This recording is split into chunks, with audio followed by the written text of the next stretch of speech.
Yeah, I kill fetuses. What about you?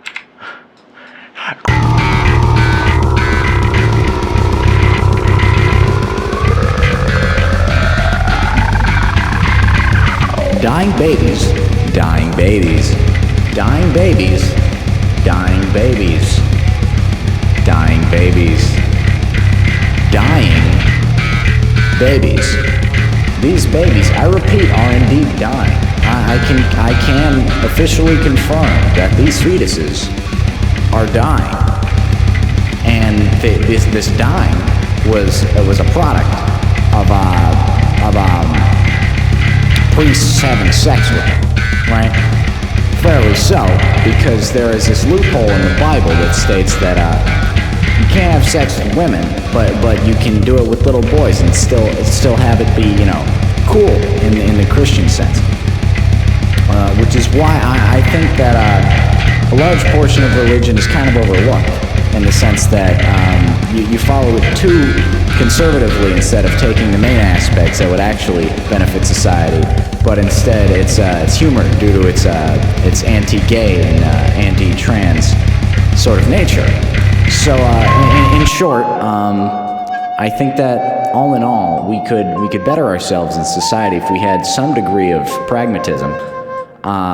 The only issue with that is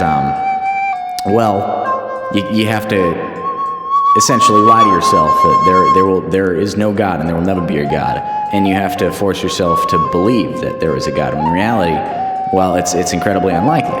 So, I rest my case that all in all, religion has its part in the human mind and the human condition, and it shouldn't be overlooked. Thank you.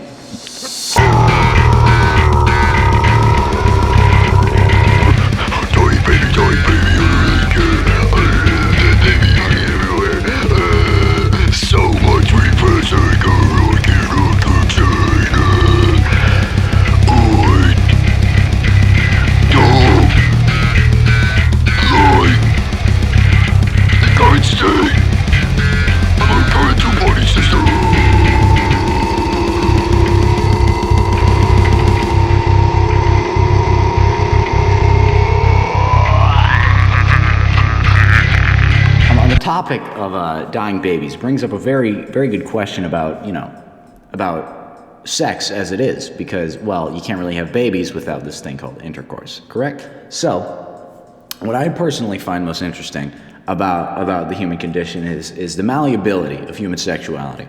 In the Middle Ages, there was a religious pushing to be, well, heterosexual. If you were gay, you were you were ostracized to begin with, if not burned on a cross. So I personally think that when not forced to actually be heterosexual, the human nature actually, it's much more open to really all forms of sex. Yes, from an evolutionary perspective, it doesn't make a lot of sense to be super turned on by women if you're a woman, right? But it's been clear that we've been at an evolutionary dead end, because there is a inherent gene that people have to be attracted to women, and when that gene is put onto a woman, that well, in turn, the woman that was birthed gets that trait and is homosexual, right?